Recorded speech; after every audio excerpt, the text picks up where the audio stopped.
நிறைய பேத்துக்கு ரொம்ப நாளாக இருமல் இருக்குது அப்படின்னு சொல்லுவாங்க. அதாவது லாங் டேர்ம் க்ரானிக் காஃப். எந்த ஒரு காஃபும் 8 வீக்ஸ்க்கு மேலே இருந்துச்சுன்னா நம்ம அதை க்ரானிக் காஃப்னு சொல்லுவோம். இந்த மாதிரி க்ரானிக் காஃப்னால அஃபெக்ட் ஆனவங்க ரொம்ப முக்கியமாக தெரிஞ்சுக்க வேண்டிய ஒரு விஷயம், அவங்களுக்கு டிபி இருக்கா இல்லையான்னு கன்ஃபார்ம் பண்ணிக்கணும். இது இல்லாமல் ட்ரை காஃப், அதாவது வறட்டிருமல்னு சொல்லுவாங்க.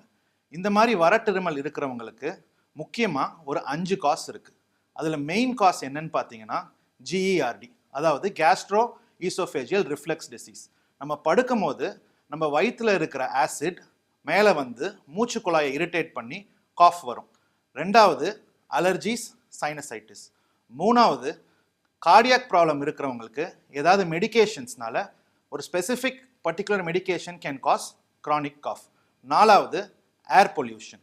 அஞ்சாவது ரொம்ப ரொம்ப முக்கியமானது ஆஸ்மா இல்லை சிஓபிடி இருக்கா இல்லையான்னு நம்ம செக் பண்ணிக்கணும். ஸோ இந்த மாதிரி க்ரானிக் காஃப்னால நீங்கள் அஃபெக்ட் ஆயிருந்தீங்கன்னா ஒரு நியர்பை பல்மனாலஜிஸ்ட் பார்த்து உங்களுக்கு காஃப் எதனாலங்கிறத அசஸ் பண்ணி அதுக்கு ப்ராப்பர் ட்ரீட்மெண்ட் எடுத்து நீங்கள் சீக்கிரமாக குணமடையலாம்.